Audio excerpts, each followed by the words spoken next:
वाले सीखते हैं और गांव वाले जब सीखते हैं तो ग्राम सभा, विधानसभा और लोकसभा और राज्यसभा, यही तो 4 सभा है जहां पक्ष विपक्ष मिलकर लड़ाई लड़ते हैं और जनता के हितों में जो रक्षा करेगा वो जीतेगा। वहां जनता अब जज है, जनता फैसला लेती है, जनता भाग्य विधाता है, तो जनता कार्यों के आधार पर उत्तर प्रदेश की जनता फैसला ले रही है। नकारात्मक राजनीति को नकारात्मक कर दिया, क्योंकि पहले कांग्रेस की 67 साल सरकार थी तो सपा बसपा और कांग्रेस तीनों मिलकर आपस में लड़ते थे। तो कांग्रेस हटाओ साइकिल लाओ, साइकिल हटाओ हाथी लाओ, हाथी हटाओ साइकिल लाओ, ये एक दूसरे को नकारात्मक राजनीति में हमारे 67 साल से उत्तर प्रदेश को 70 साल से ठोक दिया। अब जनता कहती है अब किसी को मत लाओ, अब जो सही काम करे, जनता के लिए काम करे, संविधान सम्मत काम करे, उसे लाओ। जिस तरीके से नकारात्मक राजनीति बता दूं आपको कि 18% आबादी निषाद हैं और दिल्ली के गजट में अनुसूचित जात है, उत्तर प्रदेश में गजट में पिछड़ी में डाल दिया। एक निकालते थे, सपा हमें पिछड़ी निकालती थी, बसपा उसे स्टे लेती थी, लटका के रखा।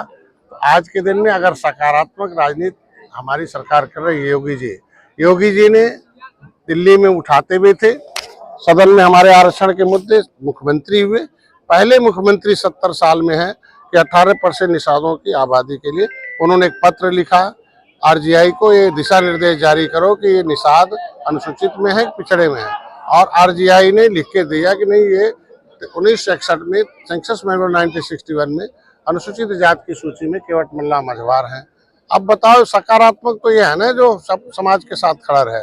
तो निषाद समुदाय भी भारतीय जनता पार्टी के साथ खड़ा है। हम लोग 9 की 9 सीटों जीतेंगे और उम्मीद रखता हूं अगर सकारात्मक सोच रखते हैं तो सपा को सोचना होगा, बसपा को सोचना होगा, कांग्रेस को सोचना होगा कि जो जनगणना हो रही है 18% निषादों को कहाँ गिनती कराना चाहती है। ओबीसी में हम है नहीं। जमुना उस पार दिल्ली में सुरक्षित है और जमुना इस पार जो है सुरक्षित है।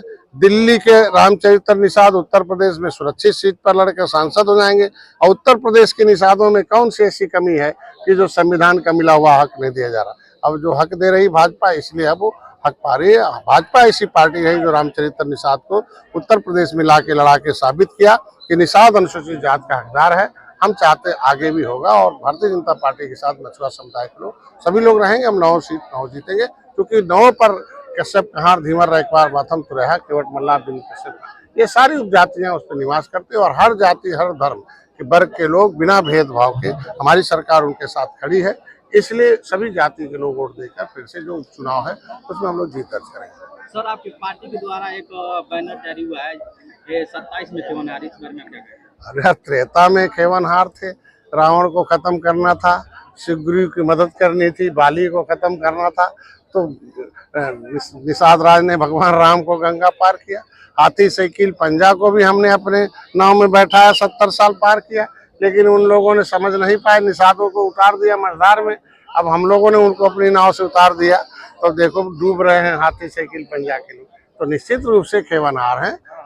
निषाद लोग जिसका बटन दबाते हैं वही नैया पार होता है। तो आज के दिन में हमारी पार्टी है, केवनहार है 27 का। हमारे लोग, ये वोट है ना, जब तक ये हम लोग जिसको वोट देते वही जीतता है। जिसने भी निषादों को धोखा दिया वो धोखा खाया है। अभी भारतीय जनता पार्टी के साथ है और आगे भी रहेगा। सर, विधानसभा चुनाव में आपने देवरिया के रुद्रपुर में कहा था कि अगर भाजपा की सरकार बनती है तो जो निषादों का अधिकार है हम दिलवा कर रहेंगे, लेकिन ये कब तक उन लोगों को जो अधिकार मिलने का? किसी का जो संविधान जो होता है वो संवैधानिक अधिकार जो होता है, पहले उसको सम्मान चाहिए। पहले इनको केवटा मल्लावा बिंदर कस्सा कहरा कहा जाता था, रेट ऐसे बोला जाता था।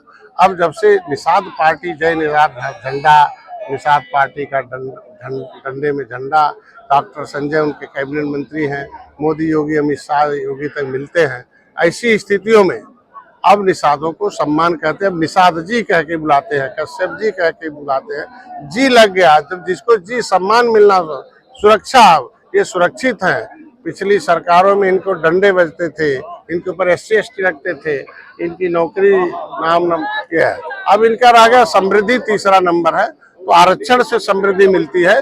70 साल में पहली बार है हमारी सरकार है, योगी जी ने हमें आरजीआई से लिखवाया कि RGI registrar general of census of India ने कि केवट मल्ला मझवार अनुसूचित जाति का हकदार है।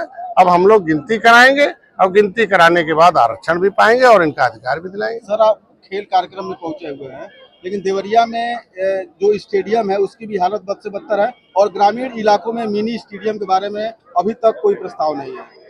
आज आपके माध्यम से पता चला, निश्चित रूप से उस पर संज्ञान में आया है, उसको माननीय मुख्यमंत्री तक पहुंचाऊंगा और उसको जो है उत्तर प्रदेश सर्वोत्तम प्रदेश बनाने में जिस तरीके से हर जिले को हमारी सरकार आगे बढ़ा रही है, उससे देवरिया के भी जो भी कमी होगी उस स्टेडियम को पूरा किया जाएगा और हर ब्लॉकों में भी स्टेडियम बनाए जाने की व्यवस्था दी जा रही है और धीरे धीरे आगे बढ़ेगा। आपके माध्यम से संज्ञान में आया, आपको बधाई धन्यवाद देता हूँ, उसको पूरा करने का प्रयास किया।